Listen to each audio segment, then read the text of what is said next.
नमस्कार।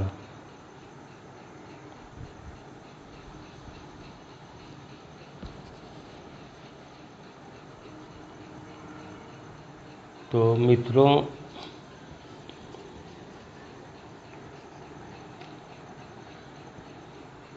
इस पहले वाले वीडियो में ये खाली मन भगवान का मंदिर भाग 1 में हम लोग देखे कि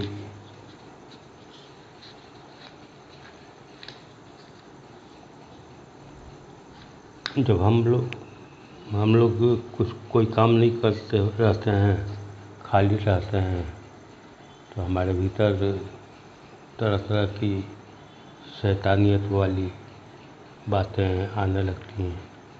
और यह भी हम लोग देखें कि ये सारी बातें हमारे भीतर से ही, कोई बाहर से नहीं, भीतर से ही हमारे मन के अवचेतन तल पर से चेतन और अचेतन तल से उभर कर हमारे चेतन तल पर आती हैं और अनेकानेक विचार, अनेकानेक बातें आती हैं, तो गौचपट होने लगता है।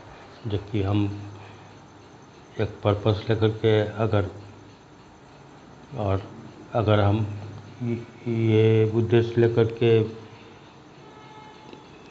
खाली बैठते हैं, लेट मी अलोन बोलते हैं, अकेले हो जाते हैं कि हमको कुछ सोचना है, तो उसमें भी सक्षम नहीं हो पाते हैं। जैसे ही अवचेतन तल में प्रवेश करते हैं तो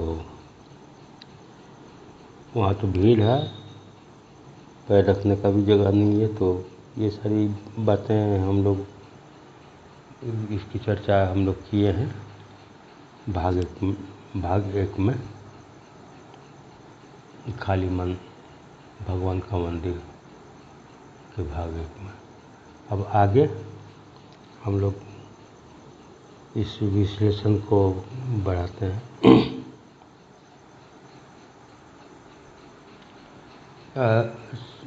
श्री हरिओम शरण जी एक भजन गाए हैं, मन मैला और तन को धोए। बहुत ही लोकप्रिय भजन है।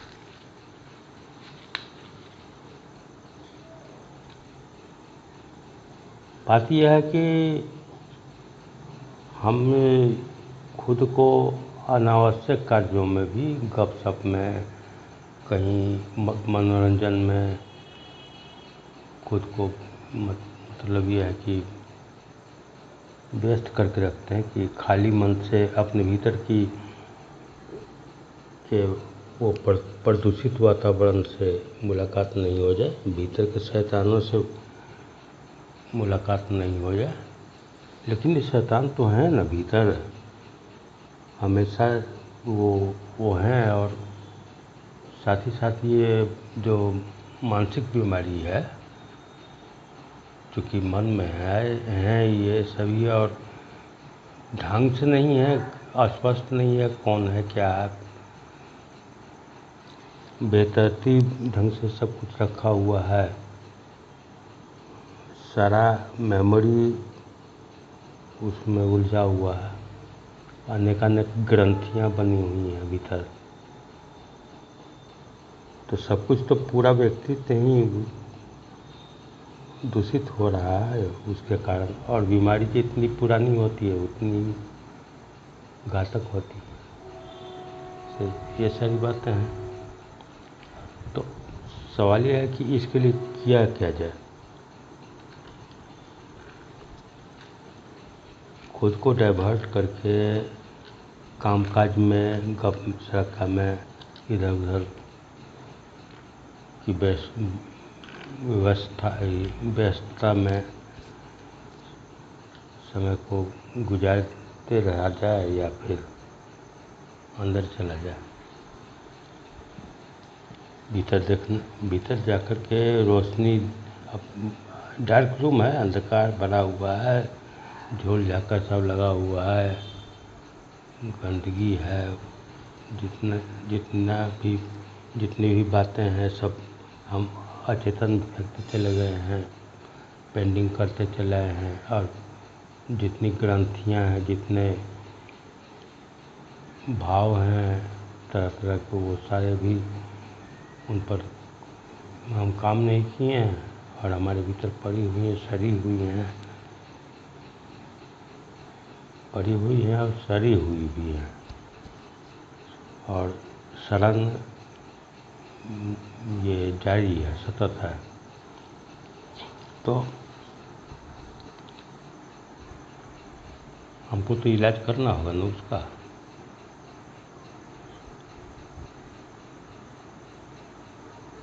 धुलाई करनी होगी और सही बात बोलते हैं ये हरिओम शरण जी कि मन मैला और तन को धोए। तो 4-5 बार डेली नित्य स्नान करने से भी क्या होगा, गंदगी तो भीतर है। अब वो क्या क्या गंदगी है, बहुत प्रकार की गंदगियाँ हैं, सिर्फ विचार के तल पर ही नहीं है, स्मृति के तल पर ही नहीं है, और भी है। तो इन सबों के लिए हम लोग क्या करें? तो ये है कि पहली बात है कि हम लोग आध्यात्मिक साधना में उतरें, योग करें, ध्यान करें, साधना, ये सब साधना करें।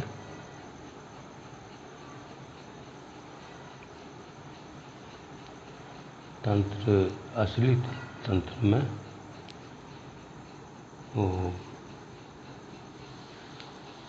तंत्र की जो विधि है वो बहुत ही वैज्ञानिक है। और वो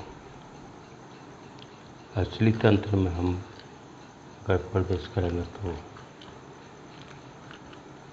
अंतर प्रवेश होगा। तो ये सब है, भक्ति करें, समर्पण करें। तो ये सब उपाय है जिससे भीतर का प्रदूषण, भीतर के विकार धीरे धीरे धुलेंगे, सफाई होगी भीतर की। और मंदिर बनाना है, भगवान का मंदिर है। जब हम अब शैतान का घर बना करके रखना है तो वो हमारी मर्जी है, और भगवान का मंदिर बनाना है तो हमारी मर्जी है। जगह तो वही है। अब वेद दोनों बात कह रहा है, शरीरम शिवस्य मंदिरम और शरीरम रोगस्य गृहम। शरीर शिव का मंदिर है, और दूसरी बात यह भी कह रहा है कि शरीर रोग का घर है। तो हमारे ऊपर निर्भर करता है कि हम इसको क्या बना करके रखते हैं। हम इसको रोग का घर बना करके रखते हैं, शैतान का घर बना करके रखते हैं अपने भीतर के मन को। बात भीतर की ही है।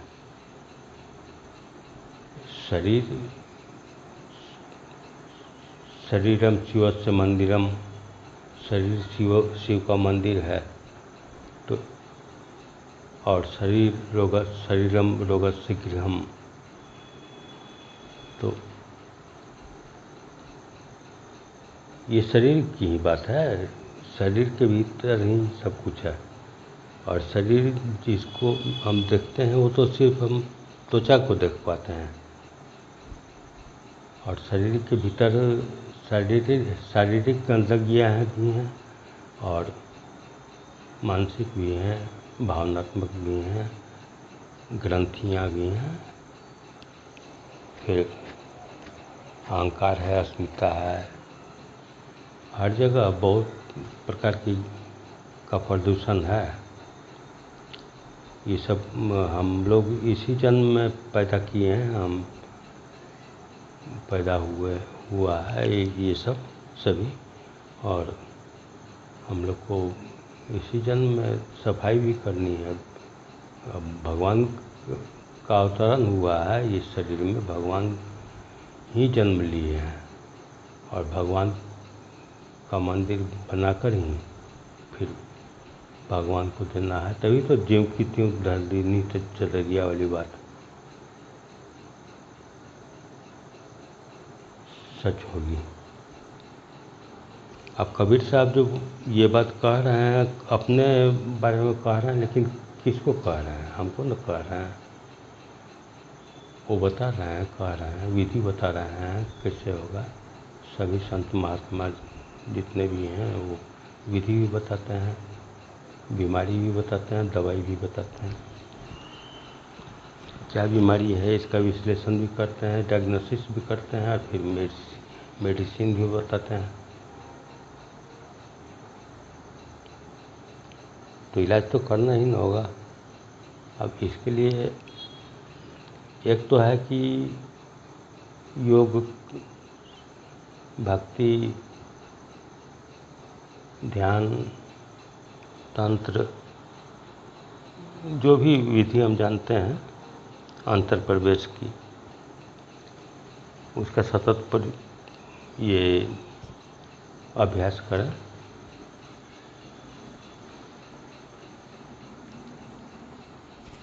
और मन की सफाई है, मन के भीतर जितना भी, अब ये रूम है, गंदगी है, इसमें सब झोल झाकर फलना ढकना सब चीज़ भरा हुआ है। जितना भी चीज़ आया है हम तो रखते न चले गए हैं, ज्ञान है ना। जो भी सुने, जो भी पढ़े, जो भी जाने, जितनी भी बातें हुई, जितने भी विचार हुए भीतर, सब चलते मेमोरी में सब संग्रहित होते चले जा रहे हैं।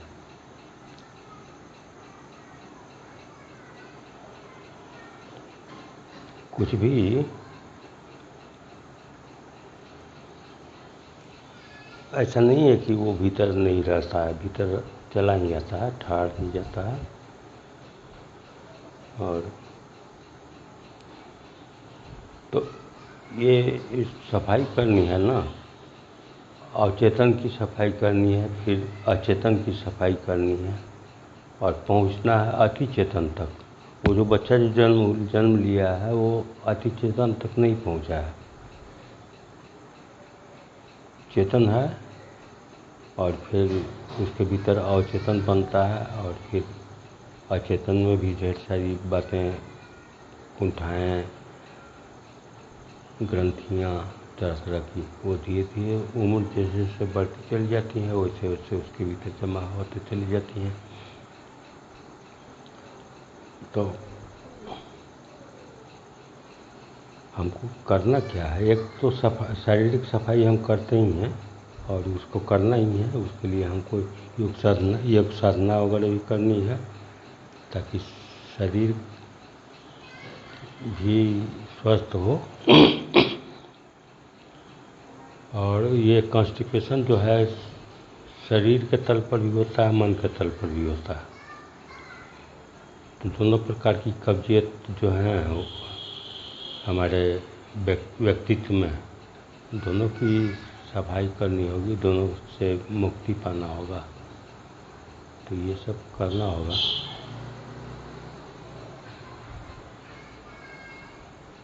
अब इसी में एक उपाय मैं भी बताता हूँ, हो सके तो कीजिए।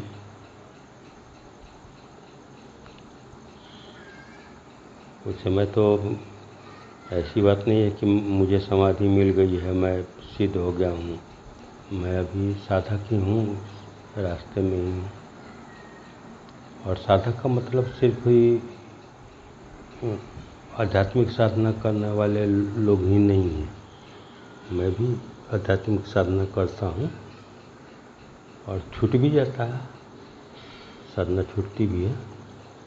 अब अभी करीब 6 महीने से जरूर छूटा हुआ, तो कोई दिक्कत नहीं है। जितना मैं किया हूँ वो मेरी कमाई है। अध्यात्म में आप जो भी करेंगे, साधना जो भी करेंगे, भक्ति जो भी करेंगे, योग जो भी करेंगे, तो आपके भीतर जो अर्जित होगी,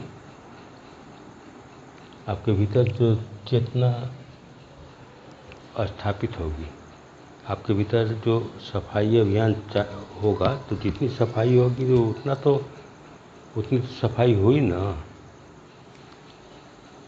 उतना स्थान तो साफ, ये कुछ काम करने के लिए तैयार हो ही जाता है ना। पूरा ये कमरा साफ नहीं हुआ, अवचेतन का कमरा साफ नहीं हुआ, अचेतन का कमरा अवचेतन से बड़ा है, अवचेतन से बड़ा है अचेतन का कमरा, चेतन से बड़ा है अवचेतन का कमरा, और इन दोनों से बड़ा है अचेतन का कमरा।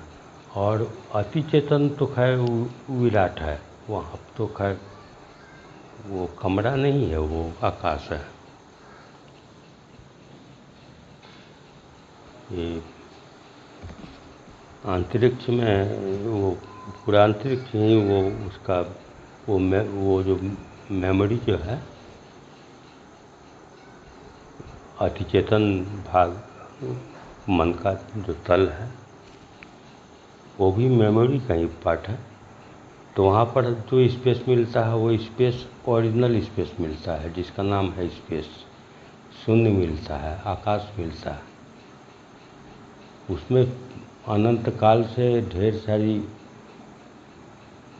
तरंगे हैं, ज्ञान है, सब कुछ रखी हुई है। और आप भी जब अति चेतन में चले जाते हैं तो सब कुछ से आपका मेल जोल होने लगता है। अंतरिक्ष में जितने भी ज्ञान रखे हुए हैं, जितने भी ऋषि मुनि महात्मा देवता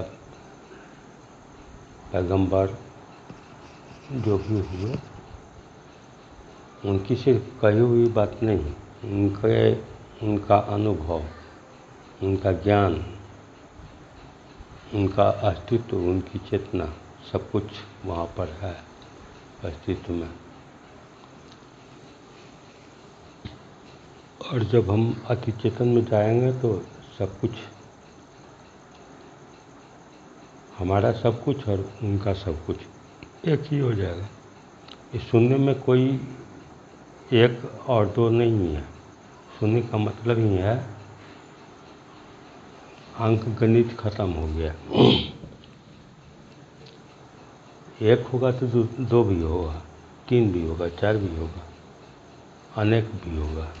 एक होते ही अनेक हो जाएगा।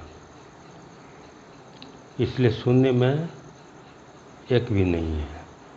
इसीलिए तो हम लोग का जो दर्शन है, भारतीय दर्शन, चार्वाक दर्शन से शुरू होता है और अद्वैत दर्शन पर खत्म होता है। अद्वैत दर्शन का मतलब ही है अद्वैत, दो नहीं। अब दो नहीं तो एक नहीं, एक भी नहीं। एक होगा तो दूसरा होगा ही। दो नहीं का मतलब है, अद्वैत का मतलब है शून्य। तो हमारे अतिचेतन मन के अतिचेतन तल पर जब हम पहुँचते हैं तो वहीं समाधि है, और वहीं आत्मज्ञान है, और वहीं परमात्मा ज्ञान है। सब एक ही चीज़ है। मैं नहीं पहुँचा हूँ। आपको झूठ बोल के मैं आपको भी भ्रमित करूं, आपको भी ये आप मुझे मान लें और आप मानने लगेंगे तो मुझे भी भ्रांति पैदा हो जाएगी कि हाँ मैं सिद्ध हो चुका हूँ। इसलिए हाथ जोड़ करके आपसे विनती है कि ऐसा मत मानेंगे कभी भी कि मैं पहुँच गया हूँ, मैं समाधि को उपलब्ध व्यक्ति हूँ, मेरी साधना पूरी हो गई है। मैं अभी रास्ते में हूँ, साधक हूँ। तो मैं यह कह रहा था कि साधना सिर्फ जो आध्यात्मिक साधना करते हैं वही साधना नहीं है। अब अभी मैं बातचीत कर रहा हूँ, मैं बोल रहा हूँ और आप सुन रहे हैं। यदि आप पूर्ण रूपेण सुन रहे हैं और मैं पूर्ण रूपेण बोल रहा हूँ।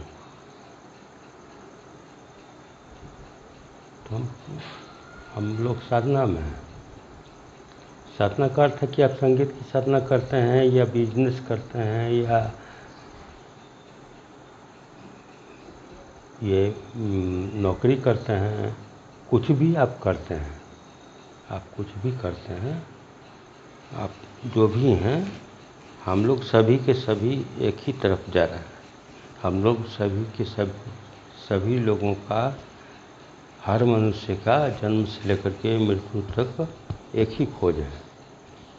इस खोज पर जब विश्लेषण किया जाएगा तो समझ में आ जाएगी बात कि हम सभी लोग एक ही चीज़ खोज रहे हैं। चाहे कोई पॉलिटिक्स कर रहा है, कोई कूटनीति कर रहा है, कोई चोरी कर रहा है, कोई डकैती कर रहा है, कोई झूठ बोल रहा है, कोई बेईमानी कर रहा है, कोई भलाई का काम कर रहा है, कोई भक्ति कर रहा है, कोई साधना कर रहा है, कोई ध्यान कर रहा है, कुछ भी आप कर रहे हैं, सभी लोग एक ही तरफ जा रहे हैं। अलग अलग जगह से, अपने अपने जगह से सभी लोग मूव कर रहे हैं एक ही तरफ।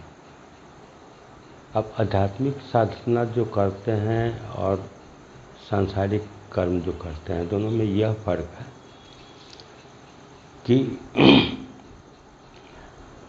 जो सिद्धांत है, जो विज्ञान है, जो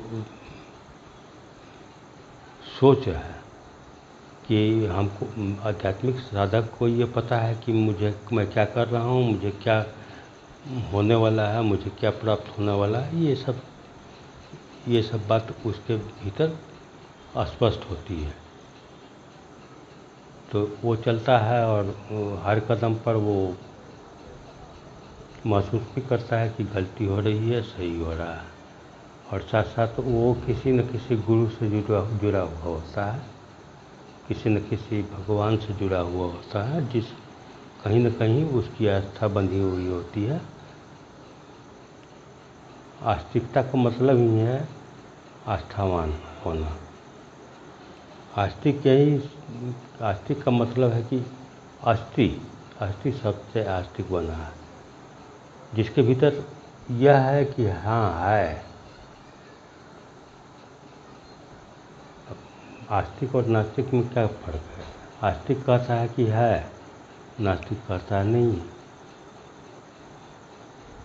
आस्तिक कहता है भगवान है, नास्तिक कहता है नहीं।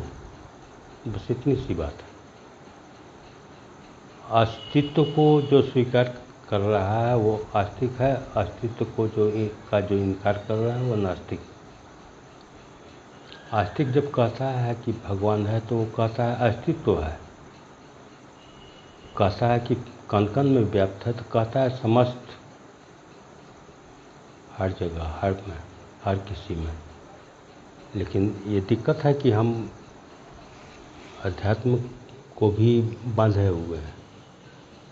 अब मेरा गुरु, उनका शिष्य मेरे गुरु का शिष्य, ये सभी बात है जो हम अपने आप में अपने विभेद करके रखे हुए हैं। तो ये सारी बातें भी हैं। तो मैं ये कह रहा था कि सफाई करनी है भीतर। ये सारी चीज़ें हैं, सबकी सफाई करनी है। अवचेतन की सफाई करनी है, अचेतन की सफाई करनी है। इतनी सफाई करनी है, साफ ही कर देना है, ताकि भगवान आकर के विराजमान हो जाए। गंदगी में कैसे आएंगे भगवान भाई? प्रदूषण में कैसे आएंगे भगवान? और ध्वनि प्रदूषण है, वायु प्रदूषण है, वैचारिक प्रदूषण है, भावनात्मक प्रदूषण है, अस्मिता का प्रदूषण है, अहंकार का प्रदूषण है, बुद्धि का प्रदूषण है, सभी ढंग का प्रदूषण है। तो ये सब प्रदूषण से मुक्त करना होगा भीतर को। मुक्त होगा तो भगवान कहीं गए हुए थोड़े हैं। जो कण-कण में व्याप्त है तो वो प्रदूषण में भी हैं।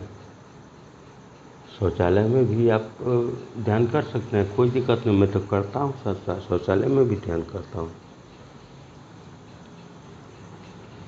सुरती की ही न बात है।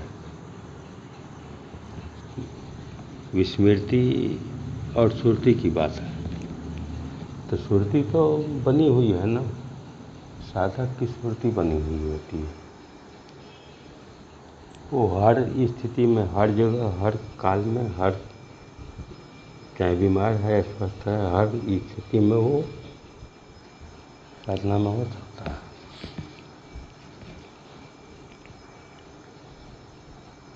तो भीतर की सफाई करने की बात है। मैं ये कह रहा था कि सफाई कैसे हो, तो मैं एक उपाय बता रहा था।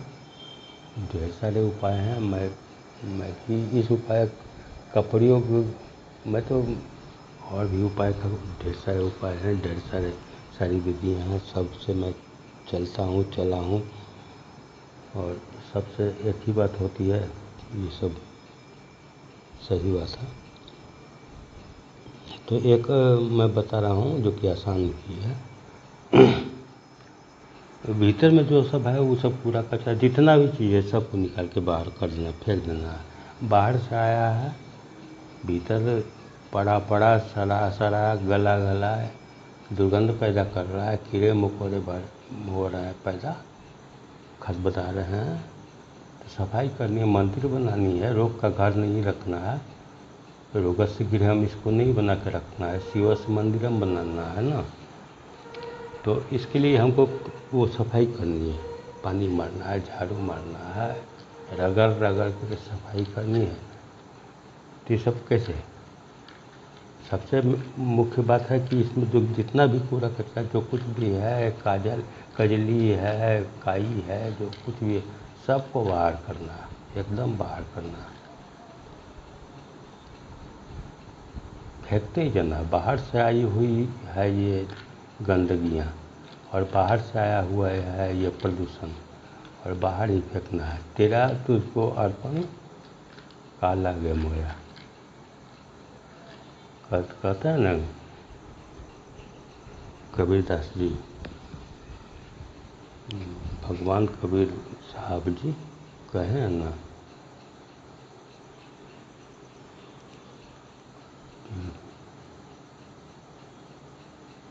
मेरा मुझ में कुछ नहीं, जो जो भी जो है सो तेरा। थोड़ा सा मैं गलती बोल रहा हूँ, वो याद नहीं है। और तेरा तुझको सौंपते का लागे है मेरा, ये तो मतलब भाव यही है। तो तेरा है, तुझको मैं दे रहा हूँ भाई, ले ले। मेरे भीतर गाली है तो इसको भी ले ले। मेरे भीतर गंदगी है, ये भी तेरी है, ले ले। मेरा मुझ में कुछ नहीं, जो है सब वो सब तेरा तेरा। यही तो नानक साहब क्या किए हैं, वो जो तौल रहे हैं अनाज और दे रहे हैं, तो तेरा के बाद तेरा तेरा जो बोलता है ना, उसके बाद वो तौल तौल के देते चले जा रहे हैं। तेरा तेरा तेरा तेरा पर उग गए हैं वो। अब पूरा गोदाम खाली हो रहा है, और भी लोग ला ला करके अनाज जमा कर रहे हैं कि इनको जो है मस्ती आ गया है, आज ही तेरा तेरा कर रहे हैं। और आज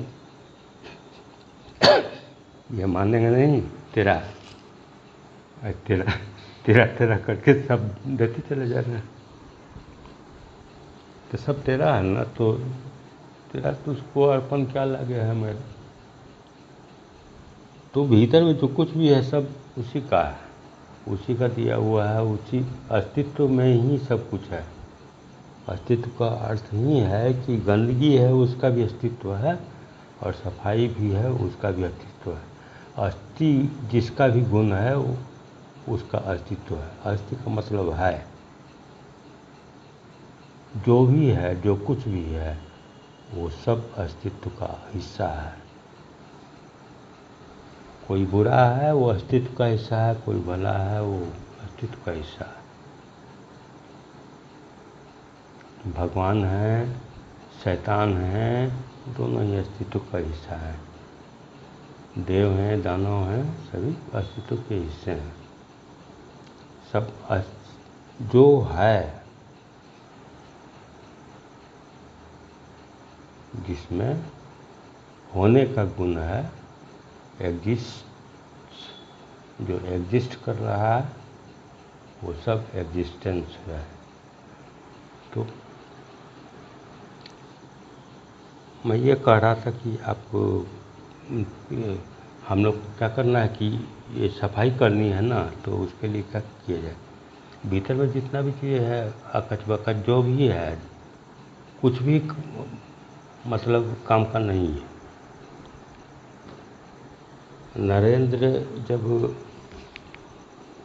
परमहंस रामकृष्ण परमहंस जी के पास जाते हैं साधना के लिए, दीक्षा के लिए,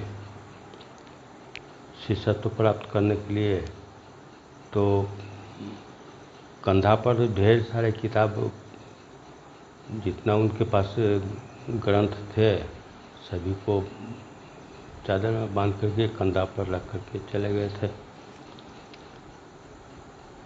आश्रम के दरवाजा पर दस्तक दिए, बोले कि अंदर से पूछे श्री रामकृष्ण जी कौन। ये बोले मैं नगेंद्र हूँ, नमस्कार। तो बोले हाँ तो ठीक है, किस लिए आए हो। तो दीक्षा लेने के लिए आया हूँ, आपका शिष्य बनना चाहता हूँ। बोले कि तुम जो लाए हो उसको फेंकाओ, जमुना में सब फेंकाओ। अब ये इतना सब ज्ञान, पूरे जीवन भर का ज्ञान सब पुस्तकों से में है, वो सब पुस्तकों को लेकर के आए हैं नरेंद्र। बड़ी कीमती चीज़ है, बहुमूल्य चीज़ है ये सब पुस्तकें। उनको बड़ी अच्छा ढंग से सहज करके रखे थे नरेंद्र। बहुत लगाव था, सबको लेते चले आए थे क्योंकि इन सबों की ज़रूरत पड़ेगी। और उसको ये कह रहे हैं कि जमुना में बहा करके चले आओ। तो वो भी थे, साधक थे, जिज्ञासु थे, खोजी थे। मान लीजिए बात, सबको जितना भी पोथी पत्रा था सबको ले जाकर के जमुना में फेंक आए। हल्का हो गए, चले आए। फेंक आया हूँ, हाँ ठीक है, फेंक आए हो तो तुम अभी भी तुम्हारे पास है, तुम्हारे पास जो है, तुम्हारे भीतर जो है उसको फेंकाओ। उसको फेंकाए, भीतर जो है वो तो वही सब ज्ञान सब है, पुस्तकों से आई हुई ज्ञान है, श्रुत है, संग्रहित है, वेद में है ना, श्रुत है, संग्रह है, संहिता है, और ये आपको उपनिषद है। तो बहुत से गुरुओं के पास बैठे थे, उनके सानिध्य में हुए थे, तो वो लोग भी जो बताए थे वो सब भी तो भीतर में रखा हुआ था। तो वो सब ज्ञानहीन था, वेदहीन था, तो वो सब संजोए हुए थे। बाहर तो कंधा पर लेकर गए ही थे ज्ञान को, जिसको फेंक दिए। अब रामकृष्ण परमहंस जी बोल रहे हैं कि तुम्हारे भीतर भी है, उसको भी फेंक कर आओ। तो उसको कैसे फेंकें, बाहर वाले को तो फेंक दिए, तन को तो धो लिए, अब मन को कैसे धोएं। तो कहे कि जाओ अकेले रहो, जब जो तुम्हारे पास है, जो सब तुम जमा किए हुए हो, जितना ज्ञान है सबको फेंको, खाली करो, तभी ना तुम जानने लायक हो गए। जब जानते ही हो तो फिर कैसे जानोगे? ज्ञान तुम्हारे पास है ही तो फिर ज्ञान तुमको दिया दिया कैसे जाएगा? वो पोथी पतरा तो फेंक कर आए हो, लेकिन तुम्हारे भीतर जो ज्ञान है उसको फेंको। अब उसके लिए फेंको तो उसके लिए अकेले हो जाओ, तभी संभव है। बहुत समय तक, बहुत दिनों तक अकेले रहे। जो खाली हो गया तो आकर के दीक्षित कर दिए। 7 दिन तक वो समाधि में ही रहे, खाली हो चुके थे। बस खाली करने की बात है और कोई बात नहीं है। हम लोग जो साधना करते हैं वो सिर्फ सफाई की बात है। सफाई करते हैं, भीतर में जितना भी कूड़ा कचरा है वो सब बाहर कर रहे हैं। ऐसा नहीं है कि भगवान आ रहे हैं, भगवान तो आए हुए हैं। भगवान को कहाँ बुलाइएगा? आप चिल्लाइएगा लाउड स्पीकर पर, भगवान को कोई बंद बहरा हो गए हैं थोड़े? अल्लाह कोई बहरा थोड़े हो गए हैं। उनसे तो कहना भी नहीं पड़ता है, शब्द की भी आवश्यकता नहीं होती है। वो तो अंतर्यामी है ना, तो उनको क्या है? और उनको कहाँ पुकारिएगा और उनसे कहाँ मिलिएगा और उनसे क्या बात कीजिएगा? सब कुछ जानते हैं वो। तो यहाँ पर ये है कि भीतर में जो हम सब ज्ञान जो जमा किए हुए हैं उसको फेंकें। जब तक हम अज्ञानी नहीं हो जाएंगे तब तक ज्ञान की संभावना नहीं है। रूम जब तक खाली नहीं हो जाएगा, सफाई पूर्ण रूप में नहीं हो जाएगी, तब तक शिव जी नहीं आएंगे। तब तक शिवलिंग की स्थापना मुश्किल है। तब तक काबा नहीं बनेगा, तब तक गुरुद्वारा नहीं बनेगा, तब तक गिरजा नहीं बनेगा। तो ये फेंकना है। फेंकने के लिए मैं कुछ हल्का सा बता रहा हूँ, अगर हो सके तो कीजिए। एक काम कीजिए, आप अपना किसी रूम में बैठ जाइए, सब खिड़की किवाड़ वगैरह बंद कर लीजिए और हो सके तो थोड़ा अंधेरा ही कर लीजिए, कोई दिक्कत नहीं है। आँख तो बंद ही करना है ना, कुछ देखना थोड़े है, देखना तो भीतर है ना, अंदर जाना है। तो आँख भी बंद कर लीजिए, हवा वगैरह की व्यवस्था अच्छा रखिए, सफाई अच्छी हो, खुद भी सफाई साफ हो लीजिए, जो भी है फ्रेश हो लीजिए और इत्मीनान से बैठना है। सुगंध वगैरह की भी जरूरत है तो कर लीजिए रूम में। थोड़ा सा फूल वगैरह, सुगंधित फूल वगैरह भी है आपको उपलब्ध तो रख लीजिए। भगवान को बुलाना है तो भगवान, अब शैतान है तो कोई दिक्कत नहीं है, भगवान भी तो वही ना। भगवान और शैतान में क्या फर्क है? एक ही चीज़ है। एक शीर्षासन में है, यही ना, रावण जो है शीर्षासन में खड़े राम है, बस इतना ही है।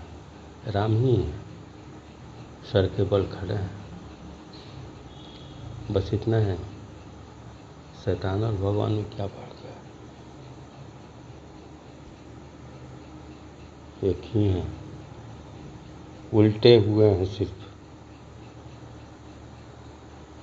तो वो फूल वगैरह भी रख लीजिए, कोई दिक्कत नहीं है। और जो संगीत आपको अच्छा लगता है वो भी बजा दीजिए।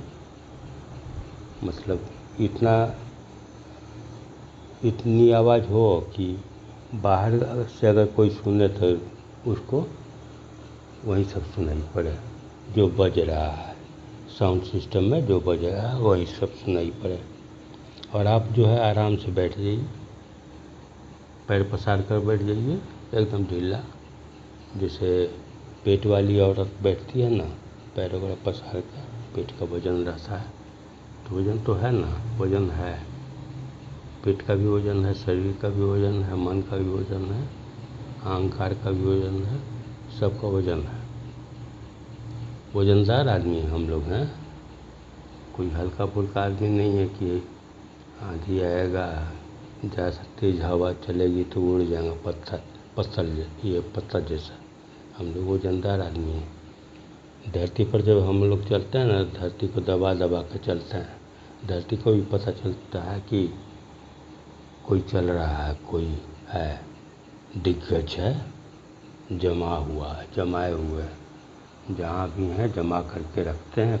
हम लोग जम कर रहते हैं। तो वजन है धरती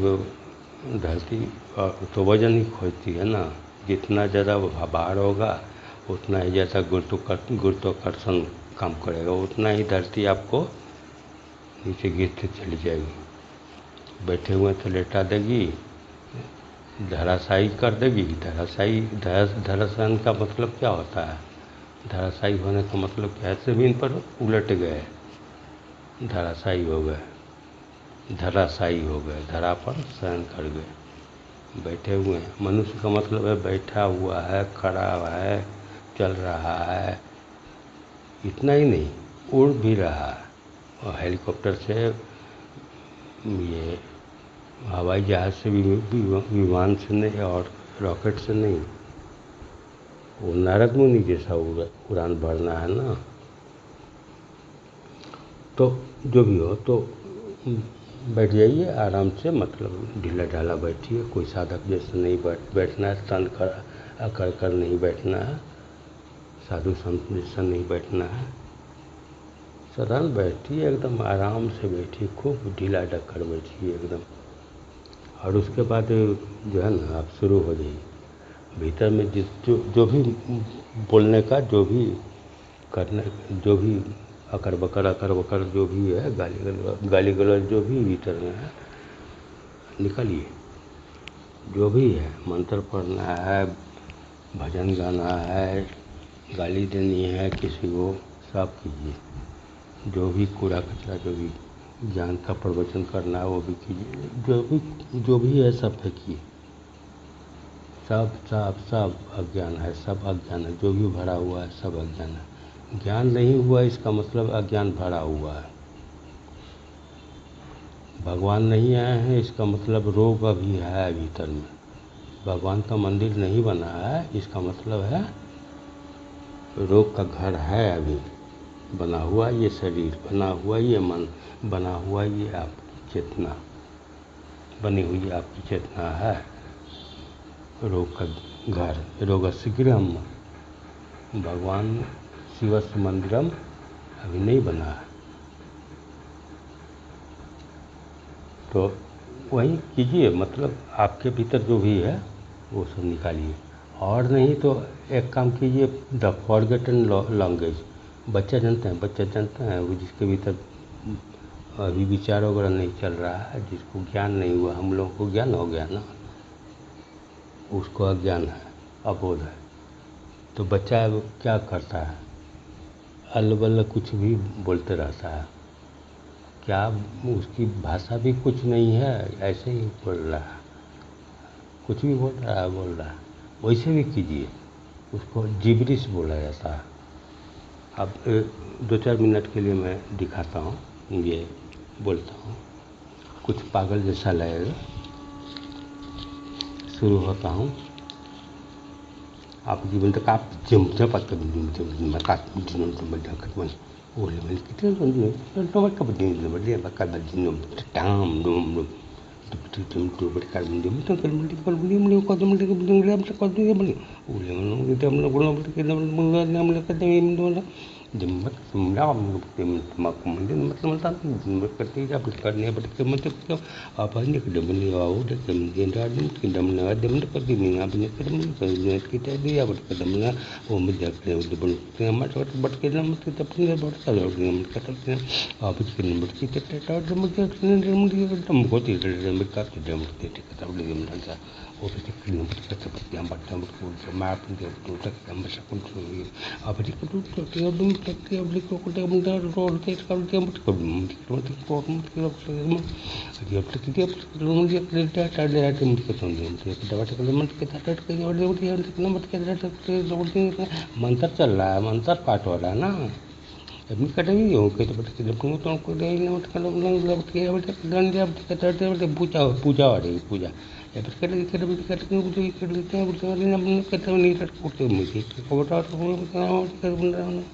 बच्चा बन जाना है, बच्चा बन जाना है, बाल बच्चित हो जाए, यही तो। जीव की त्यों धरती नीचे तरिया, जैसा है परमात्मा, जैसा तुम दिए थे निश्चच शुद्ध, कुछ भी नहीं था भीतर, खाली था, वैसा ही मैं चतरिया, वैसा ही मैं दे रहा हूँ, समर्पित कर रहा हूँ भगवान। वेदाग। तो ये जो भीतर में जो गंदगी है, ये सब मेरे भीतर से निकल रहा था, कोई प्रायोजित नहीं था, ये कोई इसका मना अरेंजमेंट मैनेजमेंट कुछ भी नहीं था, बस ऐसे ऐसे ऐसे निकलते चला जा रहा था। आप छोड़ दीजिए, वो निकलते चला जाएगा। और इसमें न जाने कितने विचार, कितने अनावश्यक चीज़ जो भीतर में भरे हुए हैं, वो सब निकलते चले जा रहे हैं। कितनी ग्रंथियाँ खुल जाएंगी। निर्ग्रंथ, निर्ग्रंथ एक शब्द है, बुद्ध निर्ग्रंथ कहलाते हैं, महावीर निर्ग्रंथ कहलाते हैं। ग्रंथि नहीं बची है इनके भीतर कोई भी, सब कुछ खुल गया है, कोई भी गांठ नहीं है, सारे गांठ खुल गए हैं, मन एकदम शुद्ध हो गया, कहीं भी कोई उलझन नहीं है। जब सूता उलझता है तभी ना गांठ पड़ती है, गांठ जब पड़ जाती है तो अब गांठ खोलना है तो जल्दीबाजी करेंगे तो और गांठ पड़ते चली जाएगी। यही भीतर मन की भी यही स्थिति है। तो कुछ भी नहीं करना है, जस्ट म्यूजिक प्ले कर देना है और उसके बाद ढीला ढाला बैठना है, और उसके बाद द फॉरगेटन लैंग्वेज, जिसको हम भूल गए हैं। बचपन में बच्चा एक देखिए जिसको भाषा का ज्ञान नहीं है और थोड़ा बहुत जो सीख भी लिया है बोलना, लेकिन कभी कभी देखिएगा वो क्या क्या वो सब बोल रहा है जिसका कोई मीनिंग नहीं है, मीनिंगलेस। वहीं वो जो ध्वनि है मीनिंगलेस, मीनिंग अर्थपूर्ण जो भी है, शब्द शब्द ही है, सब अक्षर ही है, सब जितने भी हमारे हिंदी वर्णमाला में जितने भी अक्षर हैं, अक्षर शब्द का मतलब क्या है, जिसका क्षर नहीं होता है, मतलब ये है कि क्षरण नहीं होता है, मतलब जिसका नाश नहीं होता है। अक्षर हमारे हिंदी वर्णमाला में जितने भी अक्षर हैं उनका नाश नहीं होने को है। और ब्रह्मांड में जितनी भी ध्वनियाँ हैं, जितने भी शब्द हैं, जितने भी विचार हैं, जितनी भी भाषाएं हैं, जितने भी कुछ भी है ब्रह्मांड में, जितनी भी ध्वनियाँ हैं, सब हिंदी के वर्णमाला में उच्चारित हो रही हैं। आप अंग्रेजी जो बोलते हैं तो क्या बोलते हैं, मान लीजिएगा अंग्रेजी में आप ये बुश बोलते हैं, ठीक है, मान लीजिए बुश, मिस्टर बुश, चलिए मिस्टर बुश बोलिए, तो बुश कैसे बोलते हैं, बुश जो बोलते हैं वो क्या हिंदी हुआ ना, बुश मिस्टर हिंदी हुआ ना। आपके वर्णमाला में ब है नहीं है ना, आपके वर्णमाला में उकार है नहीं है ना, बी यू।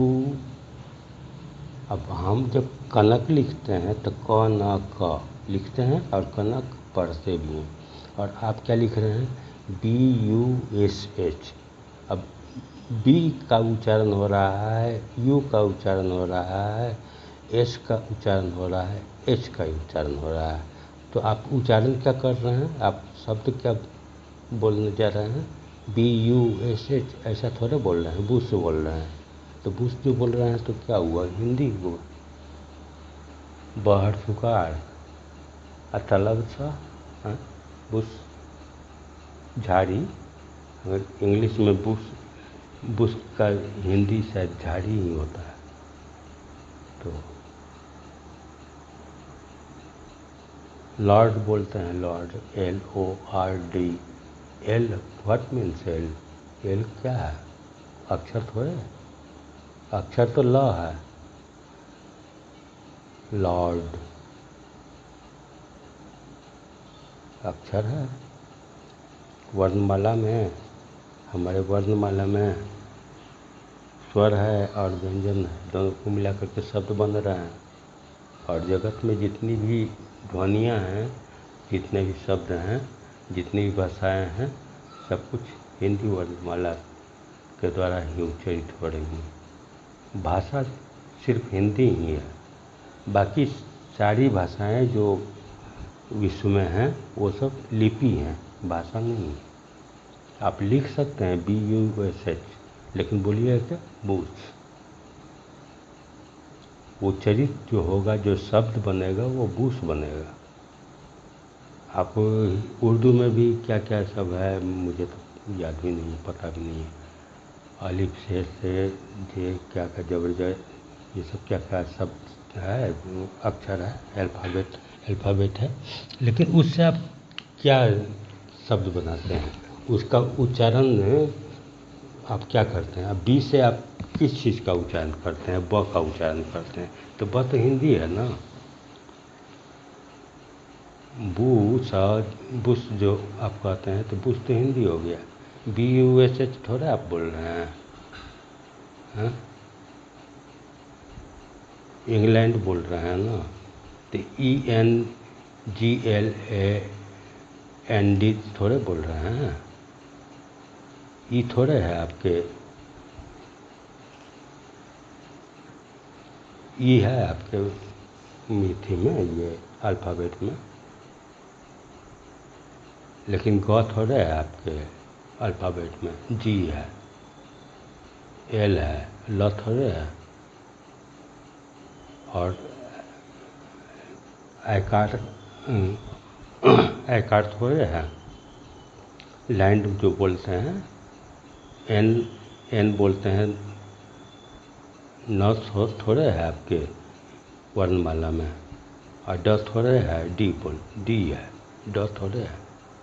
तो आप जो बोलते हैं, किसी भी, कोई भी जो भी बोली जा रही है, सब भाषा एक ही है। भाषा एक पूरे वर्ल्ड में हिंदी है, और बाकी सारी भाषाएं लिपि हैं, लिखी जा सकती है, लेकिन उच्चारित आपको हिंदी में ही करना पड़ता है। तो मैं ये कह रहा था कि तो फॉरगॉटन लैंग्वेज, वो भाषा जिसको हम भूल गए हैं, वो बच्चा जो बोलता है ना, वो भाषा हम भूल गए हैं। मैं भी 3 साल का बच्चा हूँ, भीतर से 3 साल का बच्चा हूँ। जब मैं सोने के वक्त अगर मुझे, मेरे मुंह से जो शब्द निकलेगा, तोतली भाषा में बच्चा जैसा मैं बोलने लगता हूँ, ऐसा है। तो मैं ये कह रहा था कि आपके भीतर जो भी है उसको फेंकना है। तो आज तो बात बहुत लंबी हो गई, और ये खाली मन भगवान का मंदिर भाग 2 अब समाप्त करने की इजाज़त दीजिए। और लगभग सारी बातें कंप्लीट ही हो गई, पूरी ही हो गई हैं। तो अब नमस्कार, और आप सुने इसके लिए धन्यवाद भी। हाँ, सभी लोग बोलते हैं, वो चैनल बनाने वाले, वीडियो अपलोड करने वाले सभी लोग बोलते हैं। मैं तो नहीं बोलता, लेकिन अब याद पड़ गया तो मैं बोल देता हूँ कि कृपया भी हो सके तो वीडियो को लाइक करें, यदि अच्छा लगे तो। पसंद अगर किए तो लाइक कीजिए, और हो सके चैनल को सब्सक्राइब कीजिए, और बेल बटन को पुश कीजिए, बेल बटन पर क्लिक कीजिए, और ऑल को सेलेक्ट कर लीजिए। जी, तो नमस्कार, शुभ रात्रि, धन्यवाद। और कुछ बातें छूट गई हैं। हाँ, तो मैं ये कह रहा हूँ कि ये जो मन खाली मन भगवान का मंदिर, तो भाग 1 भाग 2, तो इसमें इससे संबंधित कुछ प्रश्न मेरे भीतर आ गए हैं। तो हो सकता है आपके भीतर भी आवे, तो आपके भीतर आवे तो आप कृपया कमेंट करें। और मेरे भीतर जो आए हैं तो उन प्रश्नों के बारे में मैं अगले भाग में, मतलब खाली मन भगवान का मंदिर भाग 3 में चर्चा करूँगा। हम लोग उस पर विचार करेंगे। तो फिर से नमस्कार और धन्यवाद।